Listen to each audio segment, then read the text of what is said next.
Bienvenidos a Cáncer en Palabras Simples con el Dr. Cristian Rodríguez Arocho. Saludos, yo soy el doctor Cristian Rodríguez y hoy tengo el placer de que me acompañe el doctor William Marrero. El doctor William Marrero es hematólogo oncólogo de entrenamiento ya a un año, varios meses de terminar su especialidad, y pronto se nos escapa un rato para MD Anderson con la misión de ser especialista en leucemias. Y pues hoy nos va a hablar un poquito de la leucemia linfoblástica aguda. Bienvenido, doctor. Saludos, doctor Rodríguez. Primero que nada, gracias por la invitación. Este tipo de programa es bien importante. Cuando nosotros educamos a los pacientes, el tratamiento es efectivo. O sea, un paciente educado es alguien que va a seguir las recomendaciones del tratamiento. Y obviamente cuando logramos hacer eso, que un paciente entienda cuál es su condición, el por qué está pasando por esto, cuál es el proceso a seguir, obviamente logramos que seamos efectivos. Así que entiendo que es una buena... No, y muchas gracias. Y lo que buscamos es eso mismo, explicar en términos simples enfermedades que son complejas. Así que el doctor nos va a hablar un poquito de leucemia linfoblástica aguda. ¿Qué es eso en palabras simples? Mira, en palabras sencillas, la leucemia linfoblástica aguda, leucemia linfocítica aguda, o en inglés, que se conoce por sus siglas de ALL, Acute Lymphoblastic o Acute Lymphocytic Leukemia. La forma más fácil que yo siempre trato de explicarle a los pacientes para que entiendan cuando se enfrentan a una leucemia en general es dejarles saber primero que la leucemia es un cáncer de la sangre. Eso es bien importante, que el paciente esté al tanto de que el diagnóstico es una malignidad de la sangre. Lo otro importante en explicarle es por qué surge esta malignidad. Y aquí la forma más fácil de que un paciente pueda entenderlo es dejarle saber que esta enfermedad afecta a la médula ósea, o sea, el tuétano del hueso. Y ese tuétano del hueso, yo le explico a los pacientes que la médula ósea es como un jardín de rosas. Dentro de ese jardín, usted tiene diferente producción de diferentes rosas, en este caso, comparándolo con lo que son las células de la sangre. Por ejemplo, usted produce células blancas, que son células, en este caso, rosas blancas, que nos van a ayudar a protegernos de infecciones. Tienen la producción de rosas rojas, que son los glóbulos rojos que oxigenan nuestro cuerpo y son los que nos dan oxígeno. Y tienen las rosas amarillas, que son las plaquetas, que son las que permiten que no nos desangremos o que la sangre no nos salga del cuerpo. Dentro de este jardín de rosas llega esta hierba mala, que es una proliferación anormal de los glóbulos blancos. En este caso, en las células blancas se ve afectado el proceso de maduración de los linfocitos. Al llegar a estas células malas, que son las que se conocen como linfoblastos, se apoderan de la producción de las rosas y obviamente al apoderarse de la producción de las rosas se ve una disminución de lo que son el resto de las rosas. En este caso se afecta la hemoglobina, se afectan las plaquetas y se afectan los contagios de los blancos. Entonces esa es la forma más sencilla de tratar de que un paciente pueda entender cómo funciona su médula fisiológicamente y por qué se ven esos conteos anormales en la sangre. Sí, cuando hablamos de la médula ósea nos referimos a dónde se producen los componentes de la sangre. Y los componentes de la sangre se producen en los huesos grandes de nuestro cuerpo y tenemos lo que llamamos una célula madre. Y esa célula madre se va dividiendo en los distintos componentes, en los glóbulos rojos, los glóbulos blancos y las plaquetas.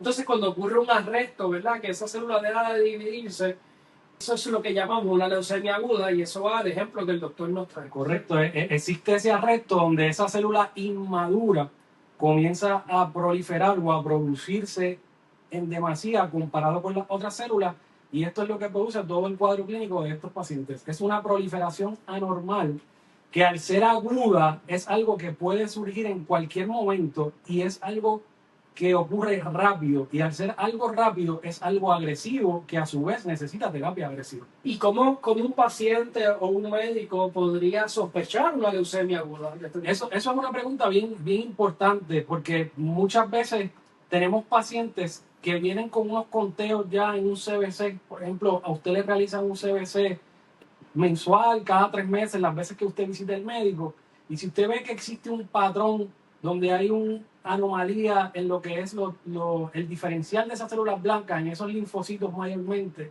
o si usted ve una disminución en la producción de la hemoglobina, en lo que son las plaquetas, son cosas que pueden levantar bandera, al igual que un alto número de los glóbulos blancos. Es lo que puede levantar bandera, y habría que investigar un poco más pensando en que esto podría ser una proliferación anormal de células inmaduras, en este caso de leucemia linfoblástica. Entonces, cuando hablamos de proliferación, significa un crecimiento descontrolado. Entonces, para que los pacientes vayan entendiendo, Pueden haber cambios en el CBC de rutina, pero también los pacientes pueden desarrollar unos síntomas. Si los glóbulos blancos se están produciendo de una manera que no es normal, pueden haber infecciones. Correcto. Estos pacientes, entre los síntomas más comunes que estos pacientes pueden presentar, está el hecho de presentar aumentos en el riesgo de infecciones, ya que sus glóbulos o están disminuidos o los que tienen en demasía no funcionan correctamente como para enfrentar un proceso infeccioso. Otra de las cosas es el cansancio. Claro está, si la hemoglobina baja la oxigenación del cuerpo, el paciente va a estar más cansado. Al igual que sangrado o la aparición de moretones, petequias en el cuerpo que levantan bandera de que hay un desorden en esa función o en esa cantidad de plaquetas que tiene el cuerpo. Otra cosa que muchas veces los pacientes presentan, que hablan como de un cuadro parecido a lo que es un cuadro viral. Te hablan de fiebre, sienten malestar general, se sienten más cansados. Muchos de ellos pueden presentar también a veces un agrandamiento del vaso y esto también les puede dar falta de apetito, lo que a su vez también conlleva pérdida de peso. Las sudoraciones nocturnas también se pueden ver en la leucemia linfoblástica aguda. Y cuando hablo de sudoraciones nocturnas, no es que alguien sube por la noche porque el aire está a temperatura caliente y el aire no está funcionando correctamente, sino es una sudoración masiva donde el paciente se levanta en la noche y dice, yo siento como que estaba corriendo o como que estaba haciendo algún tipo de ejercicio y está empapado en sudor. O sea, que requiere que se cambie la ropa. Que se cambie la ropa y muchas veces que cambie la ropa de cama. Y eso es uno de los síntomas que muchas veces estos pacientes experimentan que deben estar pendientes. Muchas gracias por tan buena explicación. Entonces, cuando diagnosticamos a estos pacientes, ¿qué tipo de pruebas, una vez sospechamos que estamos enfrentando una leucemia aguda, qué tipo de pruebas hacemos a estos pacientes para llegar al diagnóstico? Tenemos la sospecha de un paciente que llega con un conteo de células o un CBC normal, como el que le hacen de rutina, que tiene conteos anormales. Aquí se levanta una bandera de que esto puede ser una leucemia aguda, en este caso linfoblástica. Aquí es bien importante dividir el proceso de diagnóstico de este paciente. Tiene que tener 3 componentes bien importantes. Obviamente hay que hacerle una biopsia y aspiración de médula. ¿Por qué? Porque esto nos va a dar la morfología. La morfología es donde vamos a ver esas células anormales que no deberían estar en el torrente sanguíneo. Las vamos a ver en esa biopsia de médula. Eso es bien importante porque dependiendo de la cantidad que tenga, podemos tener el diagnóstico. Lo segundo son las pruebas citogenéticas. Y cuando hablo de pruebas citogenéticas, hablo de los cromosomas. Sabemos que un hombre normalmente tiene 46 cromosomas y es XY. Y una mujer normalmente tiene 46 cromosomas y es XX. Pueden existir anomalías en esos cromosomas que también nos den el diagnóstico de la leucemia linfoblástica aguda y también pueden hablarnos del manejo o del tipo de tratamiento que se le va a dar. Y otra cosa muy importante que debe ir de la mano tanto con la morfología como con la prueba citogenética es las pruebas moleculares. Cuando hablamos de pruebas moleculares hablamos de mutaciones que ocurren durante la enfermedad que pueden ser importantes al momento del diagnóstico, al momento del tratamiento y al momento del pronóstico de ese paciente. Eso es bien importante que ese paciente se le haga una aspiración de médula que incluya morfología, estudios citogenéticos y estudios moleculares. Así que en resumidas cuentas, la biopsia de médula ósea buscamos entender la enfermedad no solamente por lo que el patólogo ve, sino qué cambios genéticos tiene la enfermedad para entender cómo vamos a guiar el tratamiento, ya que pueden haber drogas que sean específicas para esta enfermedad. Eso es correcto. Y entonces, doctor, háblenos de la probabilidad de que un paciente con leucemia linfoblástica aguda tenga enfermedad en el sistema nervioso central, es decir, en el cerebro o en la espina dorsal. Esa es una pregunta bien importante. En este tipo de leucemia, la leucemia linfoblástica aguda, yo siempre le digo a los pacientes que es una leucemia que les encanta pasearse por el sistema nervioso central. ¿Qué sucede?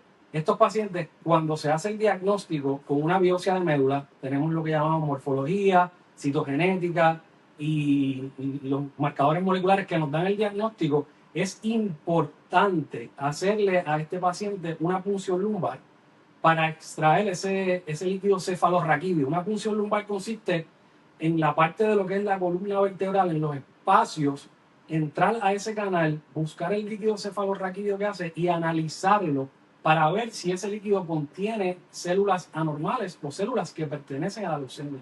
Y es algo que suele verse en este tipo de enfermedad. Para los pacientes que nos siguen, el líquido cefalorraquídeo es un líquido donde nuestro cerebro, digamos que flota, y es un líquido que está alrededor, y es importante que analicemos ese líquido para ver si la leucemia aguda se ha metido ahí o no se ha metido, porque tenemos que dar tratamientos de prevención o tratamientos para erradicar la enfermedad si la encontramos ahí, ¿correcto? Es correcto. Cuando hablamos del tratamiento de una leucemia linfoblástica aguda, hay que dividirlo en 3 etapas. Está la primera etapa, que es lo que ya hablamos de la inducción. Mucho de esto incluye una serie de medicamentos quimioterapéuticos. Luego de esto viene la parte de lo que es consolidación y hay una parte de mantenimiento. Durante ese proceso de cada uno de esos componentes del tratamiento, tiene que existir una serie de pruebas para detectar o buscar si existe enfermedad en el sistema nervioso central. Las guías establecen que deben hacer alrededor mínimo de 8 punciones lumbares, descartando que el paciente no tenga enfermedad. Si el paciente tuviese enfermedad en el sistema nervioso central, esto obviamente cambia el manejo porque hay que aumentar la cantidad de punciones lumbares para detectar eso. Modo de profilaxis, como bien explicas, la leucemia linfoblástica aguda es alguien que le encanta entrar al sistema nervioso central. Así que a la misma vez que nosotros aspiramos ese líquido cefalorraquídeo, le estamos también dando agentes quimioterapéuticos para evitar que esto pueda pasar en estos pacientes. Cuando nosotros aspiramos el líquido cefalorraquídeo, buscamos dar quimioterapia de manera preventiva, y eso es lo que el doctor se refiere como de manera profiláctica. Y una vez aspiramos a ese líquido, lo que buscamos es entender si hay enfermedad o no y dar quimioterapia de manera preventiva. Eso es correcto. Es importante que cada uno de estos tratamientos lleve al menos 8 ciclos. Ya hay estudios clínicos que hablan de aumentar la cantidad de terapias a 12 y algunos hasta 15, dependiendo el tipo de enfermedad que tengan estos pacientes. Entiendo que esta enfermedad es una enfermedad de niños y también de adultos. Nosotros somos especialistas en adultos. La mayoría de las veces que un niño tiene una enfermedad como esta, que es devastadora, potencialmente podemos curar esta enfermedad con quimioterapia. En adultos es distinto. Háblenos de la terapia, de la quimio, y si hay algo más que hacer o alguna otra evaluación para estos pacientes. Sí, cuando hablamos de la leucemia linfoblástica aguda, como bien dices, es mayormente algo que es más común en los niños. Estamos hablando de que alrededor de los Estados Unidos se detectan entre 3.000 a 5.000 casos anuales de leucemia. Un 70% de estos casos muchas veces se ve en niños, un 30% es el que se ve en adultos. El parámetro de las edades es bien importante. Mientras más adulto o más años tiene el paciente, mayor es el riesgo de la enfermedad y mayor el riesgo de que este paciente no pueda responder al tratamiento. Viendo esa edad que el paciente tenga, puede cambiar también el manejo. Y me explico. Cuando nosotros tenemos pacientes entre las edades de los 18 a los 40 años, en el campo de la leucemia linfoblástica aguda, es lo que se consideran adultos jóvenes. Y este tipo de pacientes se trata con regímenes pediátricos. Y esto es la data que ha demostrado que estos pacientes les va mejor con esos regímenes pediátricos porque son adultos menores, hasta los 40 años. Luego de los 40 años ya viene siendo una terapia más de adulto y muchas veces es un poco más difícil tratar estos pacientes.